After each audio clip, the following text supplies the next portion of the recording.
The best day of motorsports of the year has come to a close. NASCAR's longest race of the year has come to a close, just under 5 hours in length.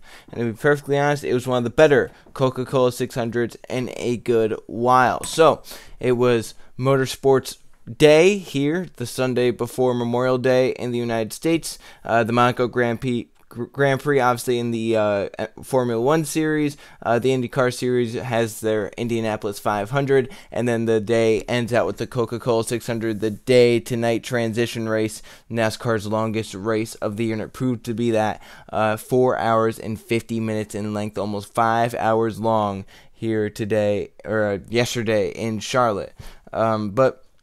What we saw during the race was a bunch of craziness. 16 caution flags throughout the course of 400 laps. We saw 30 lead changes. I think about 10, 11 different drivers actually held the lead at some point.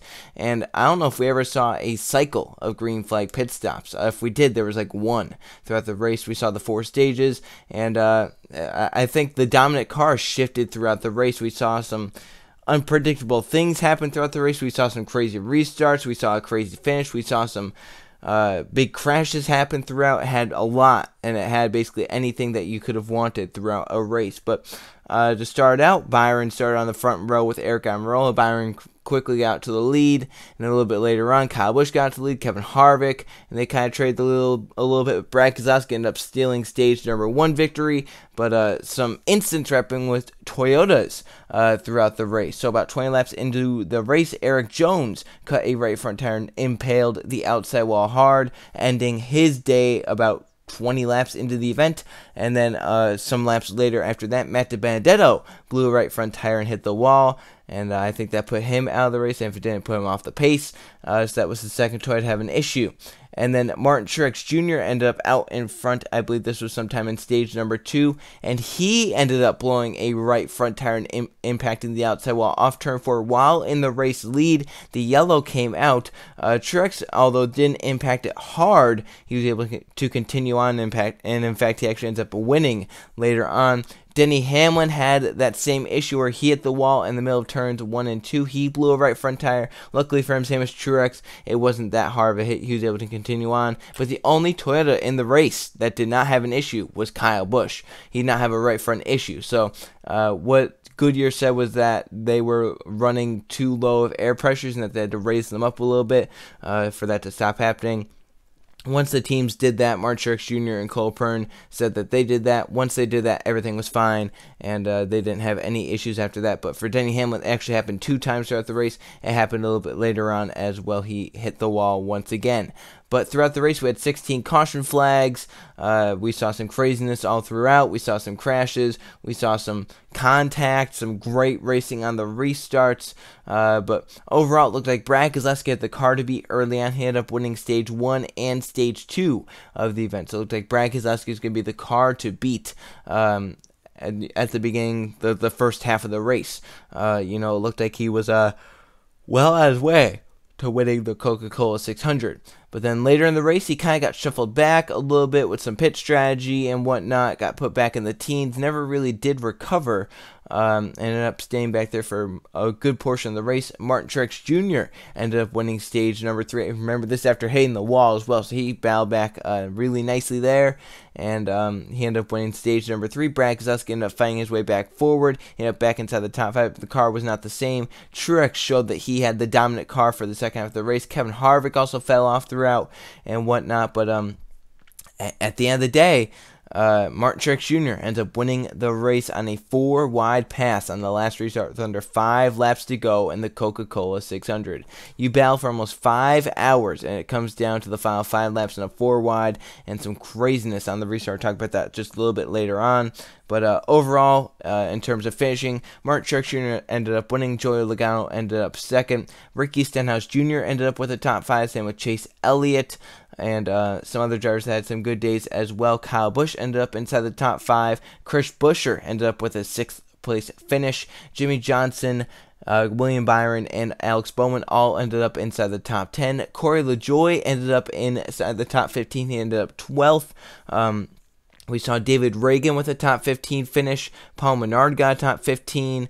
Matt Tifft got a 20th place finish. So we saw some drivers get some good finishes, finishes that they normally wouldn't be getting throughout the race. But just shows that it was kind of an attrition race. So, making the just surviving really was good enough for some of those drivers. But the big thing is no one is happy no matter what happens, and that happened throughout the race. So the whole thing coming into the Coca-Cola 600 was there was going to be that midway honor the troops thing that really I had no interest in whatsoever. I really did not care about the whole argument and debate that was happening back and forth between whether it should happen or not. They did that, lasted for about a minute, and everything went on its way. It really did not do anything. I mean,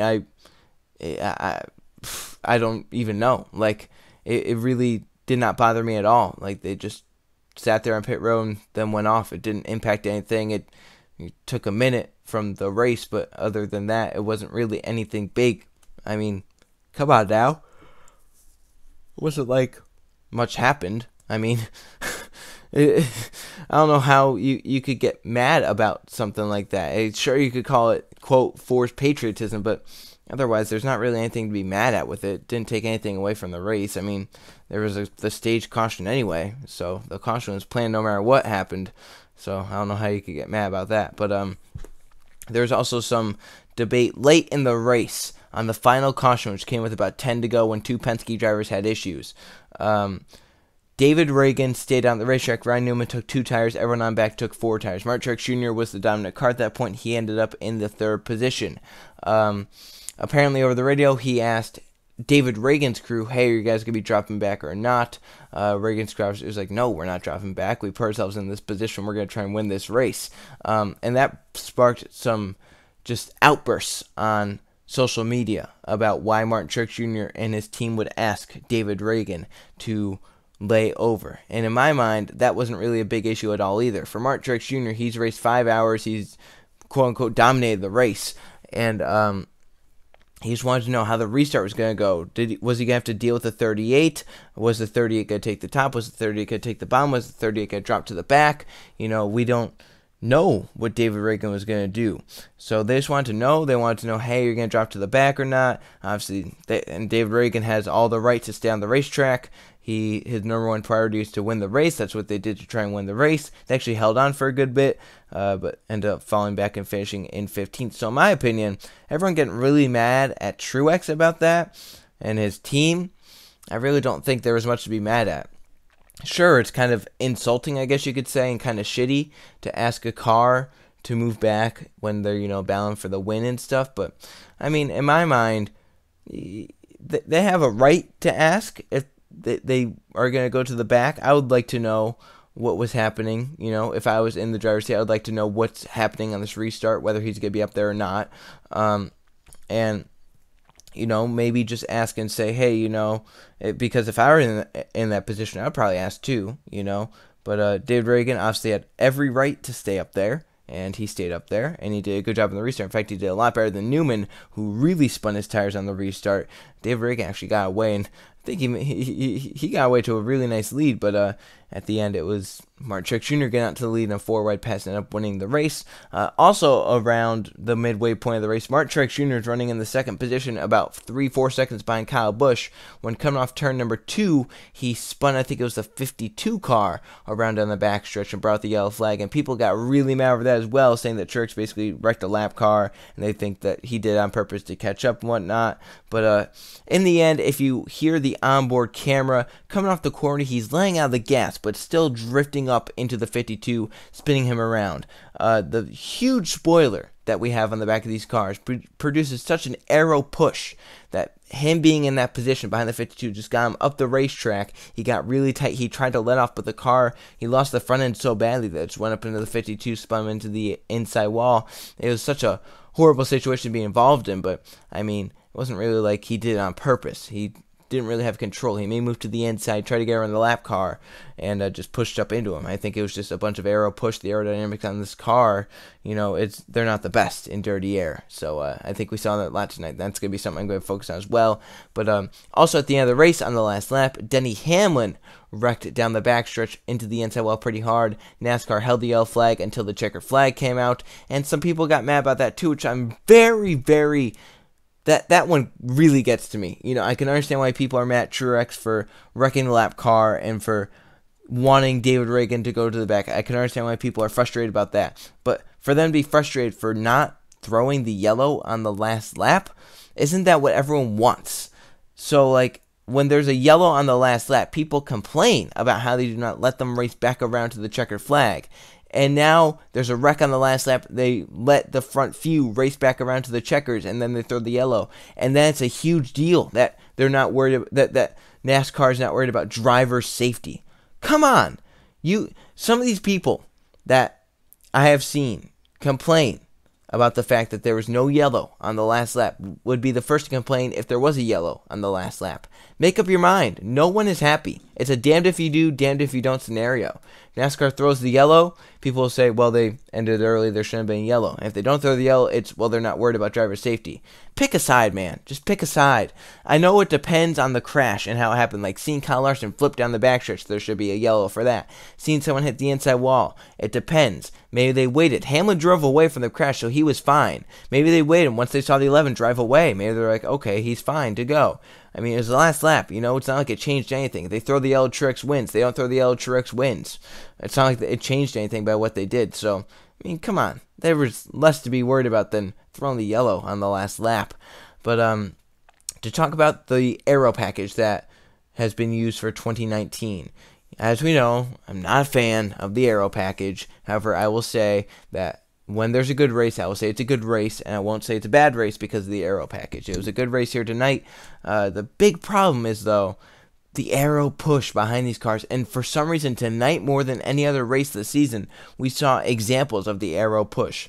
I don't know what it was about Charlotte here tonight, but we saw more examples of cars getting behind someone, getting really tight off the corner than any other race. We saw it with Larson early on where he got pushed out to the wall. We saw Truex wrecking the 52.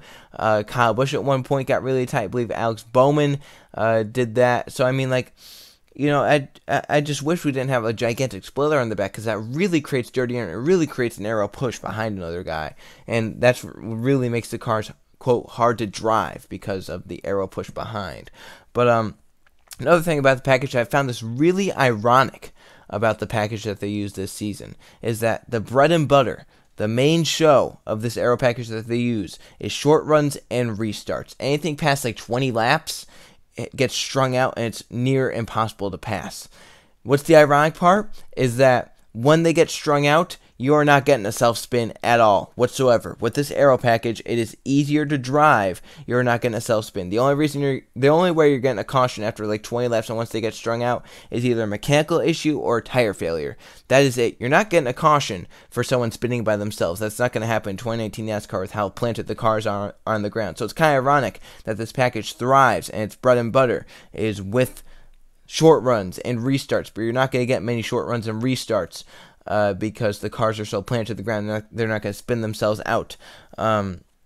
Ironically, though, tonight we saw 16 caution flags, a lot of them being tire-related issues and some debris as well. So yellows came out, and I think that's what made the racing look better than normal because once they got strung out, we saw some runs where they got strung out. They got out to 3, 4, 5 second leads. It wasn't really much happening. There was little passing on the longer haul. So what happened there, I don't know. But, it just shows that this package isn't really the best over a long run.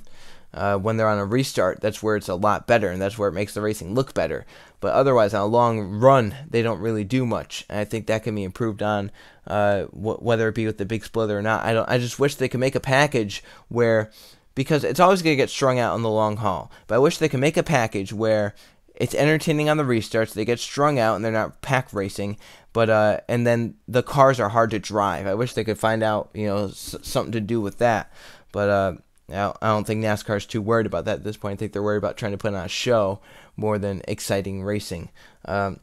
But in my mind, I feel like this was maybe one of, if not the best 1.5 mile race this season. You may think, well, what about Kansas? I didn't really like Kansas because it was more pack racing. I feel like this race was more spread out, strung out, and it was less pack racing than Kansas. So overall, good race. Probably the best Coca-Cola 600 since 2011, which was a pretty good race. It was a crazy race then as well. And the most lead changes in a Coca-Cola 600 since the 2014 one. So that was something to think about. But I got another prediction right here tonight. I said Truex would win the 600 at the beginning of the season. Truex won the 600 this season. So happy about that. That's the second prediction I've gotten right. And we'll see if I can get more right later in the season. But thank you all for watching. Truex wins again. Third win of the season. We still have 6 winners through, I think, 12 races this season. So thank you all for watching, and I'll see you guys for the next video.